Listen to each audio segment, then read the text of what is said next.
दोस्तों नमस्कार। शांति पर्व इस YouTube चैनल में आप सभी का स्वागत है।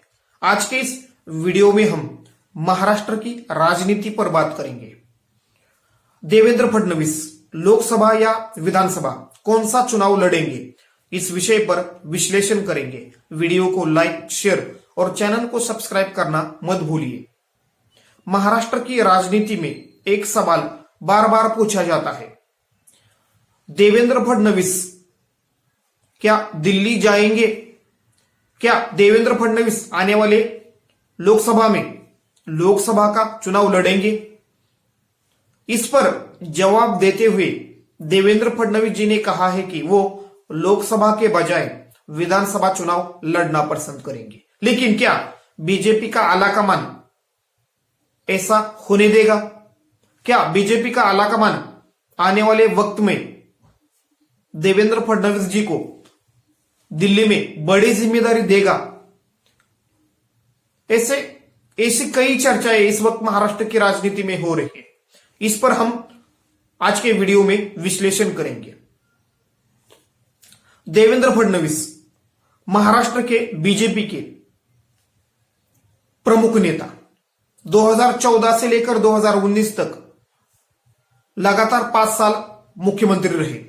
उन्हीं के नेतृत्व में 2019 में बीजेपी शिवसेना अलायंस को पूरा बहुमत मिला। लेकिन 2019 में विधानसभा चुनावों के बाद जो राजनीतिक समीकरण महाराष्ट्र में बन गए और महाविकास आघाड़ी सरकार बनने के बाद बीजेपी को सत्ता से वंचित रहना पड़ा। लेकिन 2.5 साल बाद महाविकास आघाड़ी सरकार गिराने में बीजेपी कामयाब हुई। उसमें देवेंद्र फडणवीस जी ने महत्वपूर्ण भूमिका निभाई।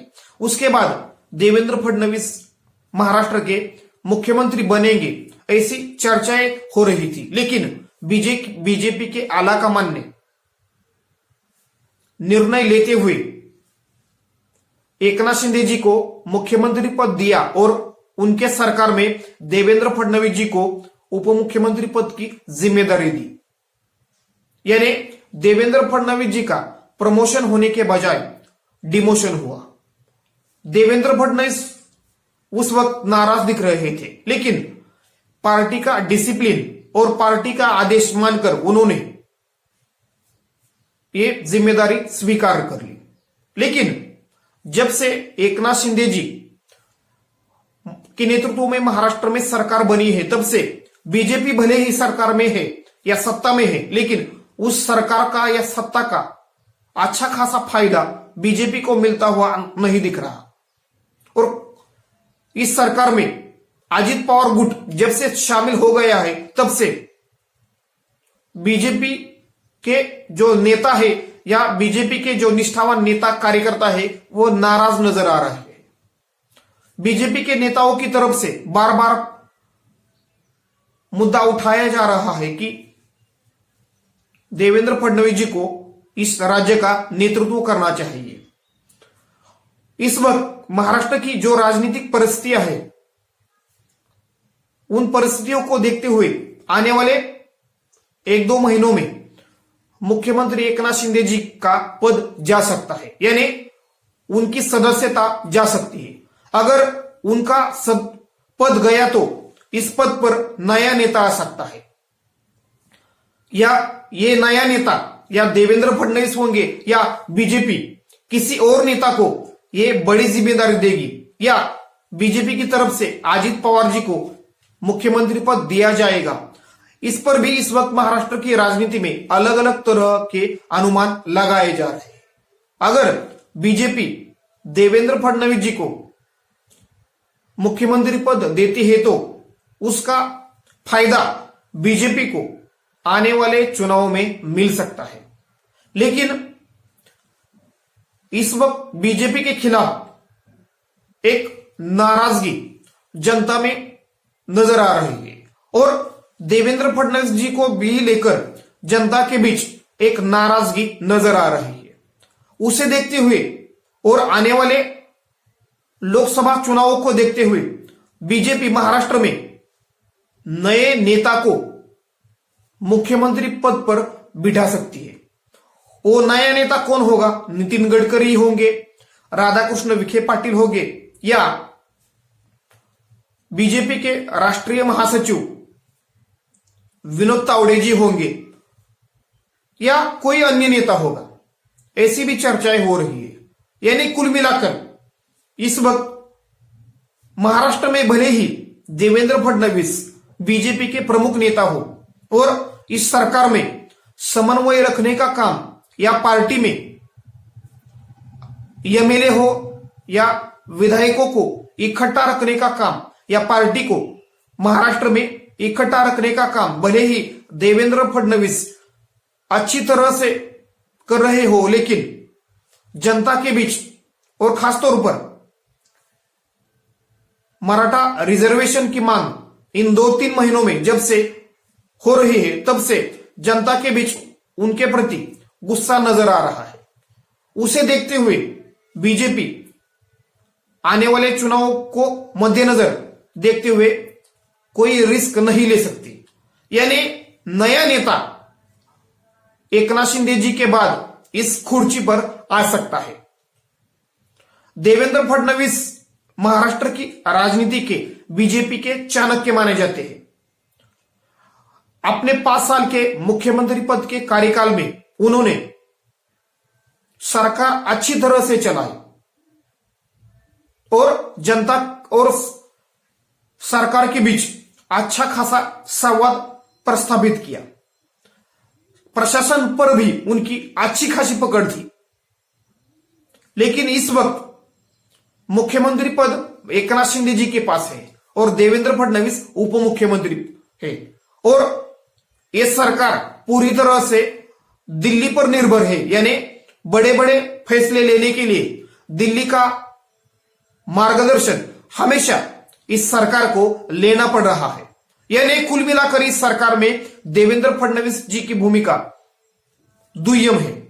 यानी महत्वपूर्ण जरूर है, लेकिन बीजेपी का जो आलाकमान है वो बार बार बड़े निर्णय वो अपने या बड़े निर्णय इस सरकार पर एक तरीके से थोप रहा है, या बड़े निर्णय लेने के लिए इस सरकार को बीजेपी के आलाकमान यानी नरेंद्र मोदी जी और अमित शाह जी का मार्गदर्शन हमेशा लेना पड़ रहा है। यानी कुल मिलाकर इस सरकार में देवेंद्र फडणवीस पद पर जरूर है, लेकिन जो इंपॉर्टेंस, जो महत्व, जो तवज्जो 2014 से लेकर 2019 तक उनको थी, वो इस सरकार में उनको मिलती हुई नजर नहीं आ रही।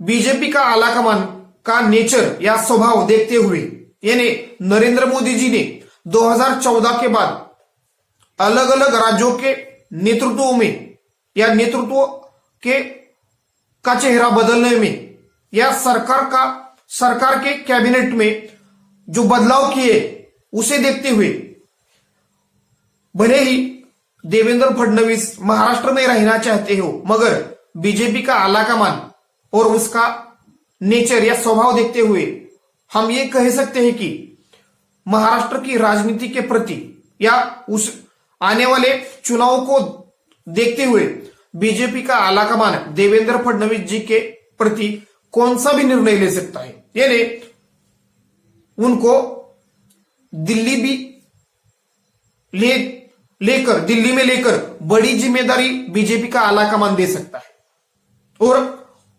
नितिन गडकरी जी को महाराष्ट्र में भेज सकता है या विनोद तावड़े जी को मुख्यमंत्री पद पर ला सकता है। यानी कुल मिलाकर अगर 2019 में बीजेपी और शिवसेना की सरकार बनती और उसमें फिर से एक बार देवेंद्र फडणवीस मुख्यमंत्री होते तो उनके लिए एक अच्छा खासा मौका 2024 के चुनावों के बाद बन सकता था। लेकिन जिस प्रकार की 2019 के उसके बाद घटनाएं राजनीति में हो रही है और महाराष्ट्र की राजनीति में बीजेपी ने सत्ता को बरकरार रखने के लिए जो राजनीतिक प्रयोग किए हैं, उसके कारण महाराष्ट्र में बीजेपी का नेतृत्व असमंजस और दुविधा में नजर आ रहा है। यानी किस नेता को कौन सी जिम्मेदारी मिलेगी और किस नेता का आने वाले विधानसभा और लोकसभा चुनाव में टिकट कटेगा, ये कहा नहीं जा सकता। जिस प्रकार के प्रयोग बीजेपी के आलाकमान ने राजस्थान में और मध्य प्रदेश में किए, उन प्रयोगों को देखते हुए महाराष्ट्र में देवेंद्र फडणवीस जी को लेकर भी बीजेपी का आलाकमान बड़ा फैसला ले सकता है। यानी कुल मिलाकर बीजेपी का आलाकमान जो चाहेगा वही होगा। बीजेपी के महाराष्ट्र के नेता भले ही हम ये करेंगे वो करेंगे ऐसी बात कितनी भी करें, लेकिन बीजेपी का आलाकमान यानी नरेंद्र मोदी जी और अमित शाह जो चाहेंगे वही महाराष्ट्र की राजनीति में सत्ता पक्ष का यानी बीजेपी हो या एकनाथ शिंदे जी की शिवसेना हो या अजित पवार जी के नेतृत्व वाली एनसीपी हो, इन तीनों पार्टियों का होगा। यानी कुल मिलाकर इस वक्त महाराष्ट्र में बीजेपी का नेतृत्व और इस सरकार में मुख्यमंत्री पद की जिम्मेदारी देवेंद्र फडणवीस जी के पास जरूर है, लेकिन जो राजनीतिक परिस्थितियां है और 2024 के लोकसभा चुनाव को सामने देखते हुए बीजेपी का आलाकमान बड़ा फैसला जरूर ले सकता है। इसमें अब देवेंद्र फडणवीस जी को मुख्यमंत्री पद भी मिल सकता है या केंद्र में बड़ी जिम्मेदारी भी मिल सकती है। यानी कुल मिलाकर बीजेपी महाराष्ट्र में बीजेपी का जो आलाकमान है वो लोकसभा चुनाव को देखते हुए कोई भी निर्णय ले सकता है। इसी के कारण महाराष्ट्र के हो या पूरे देश में जो बीजेपी के अलग अलग राज्यों के नेता है वो हमेशा या 2014 के बाद दबे दबे रहते हैं या दबे स्वर में बात करते हैं। कर्नाटक में बीजेपी के आलाकमान ने जो राजनीतिक प्रयोग किए उसके परिणाम उनको भुगतने पड़े, उनको सत्ता से वंचित रहना पड़ा। अगर बीजेपी महाराष्ट्र में देवेंद्र फडणवीस जी को दिल्ली ले जाती है तो उसका फायदा महाराष्ट्र में बीजेपी को मिलेगा या नहीं मिलेगा ये आने वाला वक्त बताएगा। लेकिन अगर महाराष्ट्र में बीजेपी ने राजनीतिक प्रयोग करना नहीं छोड़ा तो आने वाले लोकसभा चुनाव में बीजेपी को इसका गंभीर परिणाम भुगतना पड़ सकता है।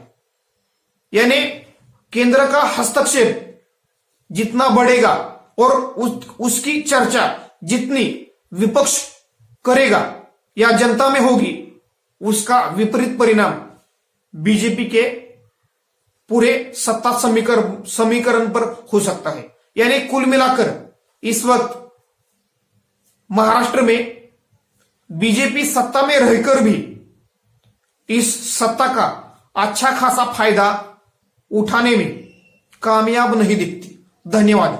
वीडियो को लाइक, शेयर और चैनल को सब्सक्राइब करना मत भूलिए।